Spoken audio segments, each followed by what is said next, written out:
नेपाल की इन बातों को जानकर आप हैरान रह जाओगे।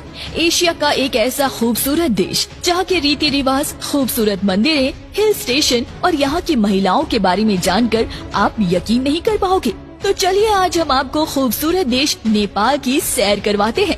दोस्तों, नेपाल को साउथ एशिया का सबसे पुराना देश माना जाता है और इस देश का प्राचीन इतिहास यहाँ के काठमांडू की पवित्र भूमि से शुरू होता है। वैसे तो नेपाल पर बारी बारी से कई राजाओं ने शासन किया है, लेकिन ये मुल्क आज तक कभी किसी का गुलाम नहीं रहा। इसलिए तो नेपाल का कोई स्वतंत्रता दिवस नहीं है। भले ही एक छोटा सा देश है जिसकी जनसंख्या सिर्फ 3 करोड़ के आसपास है, फिर भी यहाँ पर 123 से भी ज्यादा अलग अलग भाषाएं बोली जाती हैं। दोस्तों, नेपाल की राजधानी काठमांडू शहर है जो दुनिया के 10 सबसे लोकप्रिय शहरों में से एक है। इस शहर को 2000 साल से भी पुराना बताया जाता है, जो कई प्राचीन मंदिरों का घर भी है। यहाँ का हर एक हिस्सा हिंदू और बौद्ध मठों से भरा पड़ा है। नेपाल दुनिया का एक लौता हिंदू राष्ट्र है जहाँ पर 80% हिंदू, 9% बौद्ध और 11% में अन्य धर्मों के लोग रहते हैं। इस देश की सबसे बड़ी पहचान है माउंट एवरेस्ट और हिमालय, और साथ ही आपको बता दूं कि दुनिया के 10 सबसे ऊंची चोटी यू में से 8 यहीं पर मौजूद है। नेपाल पानी को सुरक्षित करने के मामले में वर्ल्ड में दूसरे नंबर पर है। यहाँ पर पानी को बिल्कुल भी बर्बाद नहीं किया जाता। आपको जानकर हैरानी होगी कि यहाँ ज्यादातर लोग गरीब हैं, जिसका कारण है फैक्ट्रीज और बड़ी कंपनीज का यहाँ पर न आना। दोस्तों, नेपाल का राष्ट्रीय पशु गाय है, जिसे नुकसान पहुँचाने पर सख्त मना है। यहाँ की करेंसी को नेपाली रूपी कहते हैं, जिसका मूल्य भारतीय रुपए से भी कम है। मतलब कि एक भारतीय रुपए नेपाल के 1 रुपए 62 बन जाते हैं। भारत और नेपाल के बीच काफी अच्छी दोस्त है, तभी तो हर भारतीय नागरिक को बिना वीजा और पासपोर्ट के नेपाल में आने की छूट है। केवल एक आईडी कार्ड साथ ले जाना होता है, जबकि बाकी देशों के लोगों को यहाँ वीजा लेना पड़ता है। नेपाल के काफी सारे युवा भारत में काम करने भी आते हैं। इसके अलावा इन्हें भारतीय सेना में भी शामिल किया जाता है। नेपाल के लोग एक दूसरे से मिलते समय हाय हेलो नहीं, बल्कि हाथ जोड़कर हमारी तरह नमस्ते करते हैं।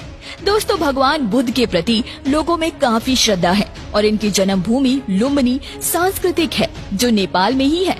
अब आप सोच ही सकते हैं ये कितना शांत प्रिय देश होगा। यहाँ कभी धर्म या जाति के नाम पर कोई झगड़ा नहीं हुआ। नेपाल में टाइम जोन के मुताबिक नहीं, बल्कि माउंट एवरेस्ट के आधार पर चलता है। इसलिए यहाँ का टाइम दुनिया के समय से 45 मिनट पीछे रहता है। यहाँ के लोगों मोमोज खाना ज्यादा पसंद करते हैं। राजधानी काठमांडू में तो आपको जगह जगह मोमोज की दुकान देखने को मिलेगी। नेपाल अपने जंगली जानवरों, खतरनाक सड़कों और मुश्किल भरी उड़ान वाले एयरपोर्ट के लिए भी जाना जाता है, जिसका सबसे बड़ा उदाहरण है लुक्ला एयरपोर्ट। राजधानी काठमांडू के अलावा पोखरा शहर अपनी झीलों, शांत हवा, पक्षियों की आवाज के चलते पर्यटकों को आकर्षित करता है। झीलों के किनारे ऐसी खूबसूरती यहाँ देखने को मिलती है कि आने वाले लोग अपने सारे दर्द और गम भूल जाते हैं। पोखरा घाटी से हिमालय की ऊंची चोटियां हो आसानी से देखा जा सकता है। वैसे तो यहाँ अनगिनत मंदिर हैं, लेकिन पशुपतिनाथ मंदिर के प्रति लोगों में अलग ही श्रद्धा है। ये मंदिर हिंदू लोगों के 8 सबसे प्रमुख मंदिरों में से एक है, जो नेपाल के काठमांडू में आता है।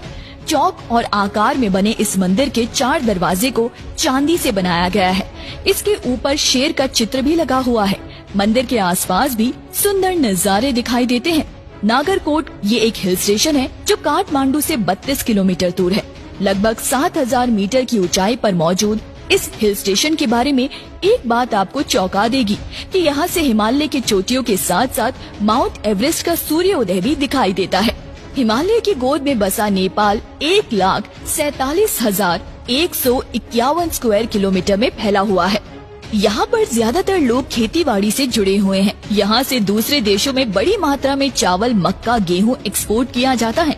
नेपाल के लोग नेपाली भाषा में बात करते हुए आपको दिखेंगे।